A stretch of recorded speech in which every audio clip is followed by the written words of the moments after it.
Fala galera, meu nome é Bruno Grossi, isso é São Paulo e a gente está começando agora nosso segundo vídeo aqui no canal. Antes de mais nada, então eu vou passar todo aquele protocolo que vocês já estão cansados de saber. Deixe seu like durante o vídeo, deixe seu comentário com sua sugestão, se inscreva no canal, isso é muito importante pra gente, e ative o sininho para receber todas as notificações sobre o canal do Isso é São Paulo no YouTube. E para explicar sobre o que a gente vai falar hoje nesse vídeo, eu vou chamar o Felipe Lucena. Fala Grossi, fala você que tá ligado no Isso é São Paulo. A nossa ideia foi a seguinte: criar um top 10 de jogadores formados no Centro de Formação de Atletas Laudo Natel, o famoso CT de Cotia, onde a categoria de base do São Paulo se prepara, se concentra e joga também, porque lá tem um estádio para cerca de 1000 pessoas, que é o estádio Marcelo Portugal Gouveia. Então a gente já vai avisando. O Centro de Formação de Atletas foi inaugurado em 2005, um pouquinho depois da conquista da Libertadores. Então não estranhe, o Kaká vai ficar fora dessa lista de 10 melhores, o Hernanes vai ficar fora, o Denilson lá atrás vai ficar fora, e até o Alex Silva, que chegou a treinar em Cotia, disputou uma copinha quando chegou no São Paulo, vai ficar fora da lista. Bom, para montar esse ranking, a gente convidou os torcedores lá na nossa página do Twitter, o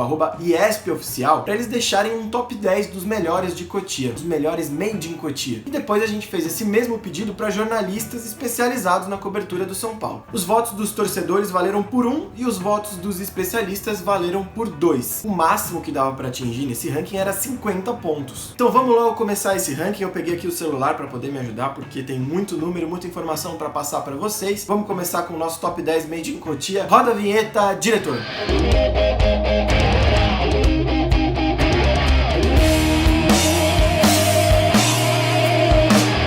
Foram 24 jogadores citados pelos nossos eleitores. Ederson, goleiro do Manchester City, tem o William Arão, que hoje tá no Flamengo, tem Bosquilha, que tá no Internacional, um monte de jogador que tá espalhado hoje pelo Brasil e pelo mundo. E até um treinador foi citado. O Eduardo Afonso, setorista do São Paulo há mais de 2 décadas e repórter da ESPN, que você com certeza conhece muito bem, lembrou do André Jardine, que teve uma passagem sim muito vitoriosa pelas equipes de base do São Paulo antes de treinar o profissional. Mas enfim, vamos parar de enrolação e vamos logo para esse top 10. Quem é o número 10 dessa lista, Bruno? Na 10ª posição, com 16 pontos, está o Luiz Araújo. Ele estreou em 2016 no São Paulo, foi o Edgardo Bauza quem promoveu ele, e ele saiu em 2017 vendido para o Lille. Ele fez 49 jogos, marcou 9 gols e conquistou títulos só nas categorias de base. Ganhou a Copa do Brasil Sub-17, Copa do Brasil Sub-20, Libertadores Sub-20 e chegou a ser emprestado uma vez antes de estrear no profissional do São Paulo. Ele jogou pelo Novo Horizontino no Campeonato Paulista. Em nono lugar, com 29 pontos, aparece um jogador que boa parte da torcida do São Paulo não vai gostar de lembrar. É o meia Oscar. Ele foi durante muito tempo a maior promessa do CT de Cotia e estreou em 2008 sob muita expectativa na equipe principal do São Paulo, mas fez só 14 jogos, não marcou gols e não conquistou títulos. Você vai se lembrar que o Oscar entrou na justiça para rescindir o contrato dele com o São Paulo, travou uma guerra de liminares e acabou saindo para o Internacional em 2010. Ele também passou pelo Chelsea e hoje joga no Xangai da China. O ponto alto da carreira dele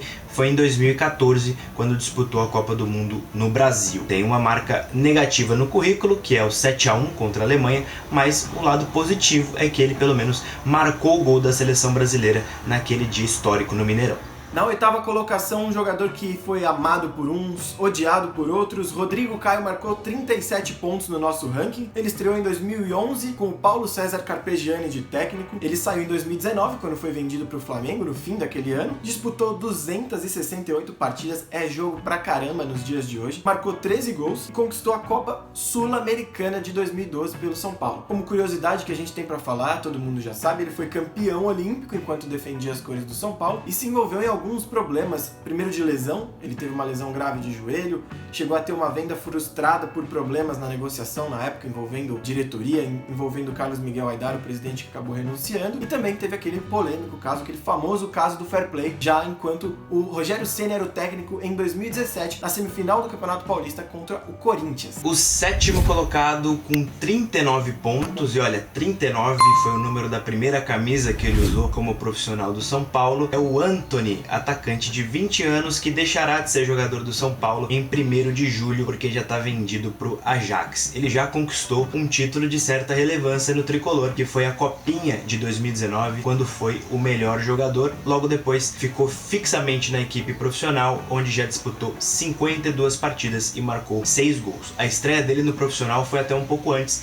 na reta final de 2018, antes dele ser emprestado para o time sub-20 para jogar a Copinha. O Antony busca conquistar um título pelo São Paulo antes de dizer adeus, e aí espera que o Campeonato Paulista seja retomado, porque essa seria a única chance dele levantar um troféu antes de embarcar para o futebol holandês. Na sexta colocação, com 39 pontos, está o Breno, zagueiro que foi revelado pelo Muricy Ramalho em 2007, foi campeão brasileiro daquele ano e logo se transferiu para o Bayern de Munique, uma das transferências mais caras da história do São Paulo. Depois que ele foi para o Bayern, teve aquele episódio em que ele foi preso por ter incendiado a própria casa, chegou a jogar por empréstimo no Nuremberg, voltou para o Brasil em 2015 para jogar pelo São Paulo de novo, foi bem com o Juan Carlos Osório, mas sofreu com muitas lesões e só foi ter um pouco mais de sequência de novo pelo Vasco. Hoje o Breno ainda tá lá no Cruz Maltino, mas sem conseguir jogar muito. E só pra deixar registrado, além de ter sido campeão brasileiro em 2007, o Breno também foi eleito a revelação daquele Brasileirão. O quinto colocado da nossa lista com 44 pontos é o dono dessa camisa aqui, ó, atual camisa 26 do tricolor, Igor Gomes, meia de 21 anos, que estreou como profissional no finalzinho de 2018, depois de conquistar 2 vezes a Copa do Brasil Sub-20 e 1 vez a Supercopa do Brasil Sub-20, teve uma passagem bem vitoriosa na base do tricolor, o Igor Gomes. Por enquanto ele soma 44 jogos e 5 gols pela equipe profissional e ainda corre atrás do primeiro título. Na Europa já está sendo chamado até de novo Kaká. Essa comparação sempre existiu pelo jeito parecido que eles têm de correr e até o posicionamento em campo. Agora foi adotada pelos europeus,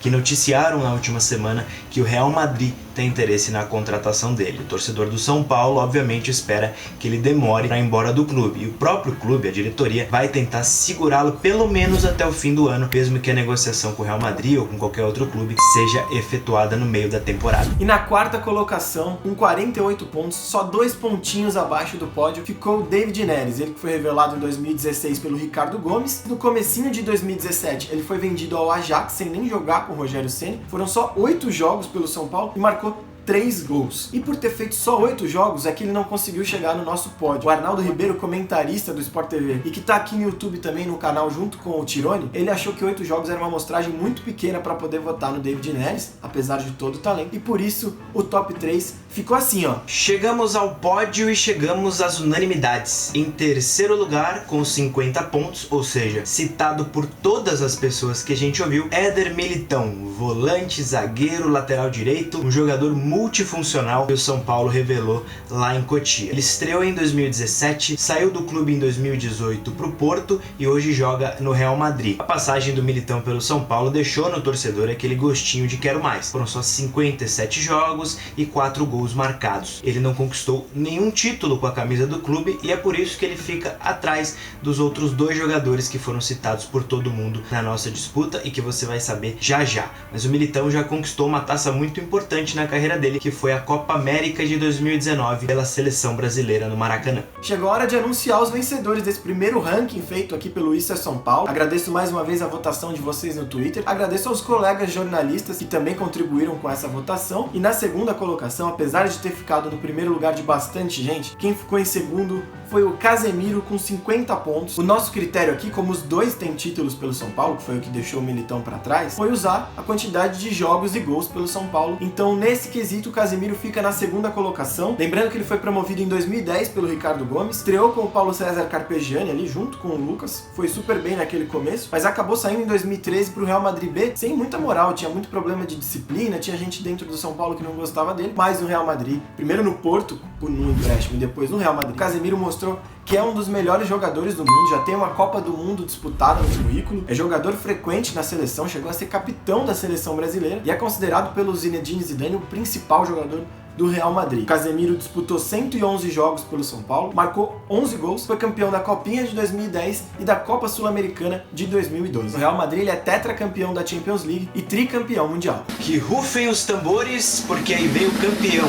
O campeão, o primeiro colocado do nosso top 10, estreou no São Paulo em 2010, depois de ser campeão e melhor jogador da Copa São Paulo Júnior, e saiu em 2012 com 30 33 gols e 25 assistências ao longo de 128 jogos. O último desses jogos foi a final da Copa Sul-Americana de 2012, em que ele marcou gol e foi convidado pelo Rogério Ceni para erguer a taça junto com o capitão do São Paulo no pódio. Você já sabe de quem a gente está falando, de Lucas Moura, jogador que hoje atua no Tottenham da Inglaterra e que saiu do São Paulo para jogar no PSG depois de conquistar aquela Sul-Americana, que aliás é o último título que o São Paulo tem na sua galeria. O Lucas fica na frente do Militão e do Casemiro nos nossos critérios de desempate, porque ele ganhou um título, coisa que o Militão não conseguiu, o Casemiro sim, e tem mais jogos do que o Casemiro com a camisa do São Paulo no profissional. Lucas Moura é o nosso campeão. Agora que a gente já mostrou quem foram os vencedores do ranking do Top 10 Made in Cotia aqui no Isso é São Paulo, vamos mostrar aqui como seria esse ranking se a gente só envolvesse os votos dos torcedores lá no Twitter, @IESPOficial. Vejam que o Hernanes e o Alex Silva entraram nesse ranking dos torcedores pela pontuação, mas eles não poderiam estar nessa lista porque eles não passaram por Cotia, viu? Eles não fazem parte do trem-bala de Cotia, não adianta reclamar. Se a gente fosse montar um top 10 só com votos de especialistas, né, dos jornalistas que a gente selecionou para essa votação, o pódio seria exatamente o mesmo, porque todos eles citaram o Lucas, o Casemiro e o Militão, mas tem uma diferença aí em relação ao top 10 geral. Sai o Oscar e entra o zagueiro Lianco. Bom pessoal, por hoje é só, não se esqueçam de vir aqui na caixa de comentários, falar o que vocês acharam do vídeo de hoje, da lista, e também deixar uma sugestão, quem sabe, para os nossos próximos conteúdos aqui no canal do Isso é São Paulo no YouTube. Ó, e não vai esquecer de curtir esse vídeo, de ativar o sininho e de fazer a sua inscrição no canal do Isso é São Paulo, porque vem muita coisa legal, muita coisa, muito conteúdo sobre o tricolor por aí. Valeu, aquele abraço!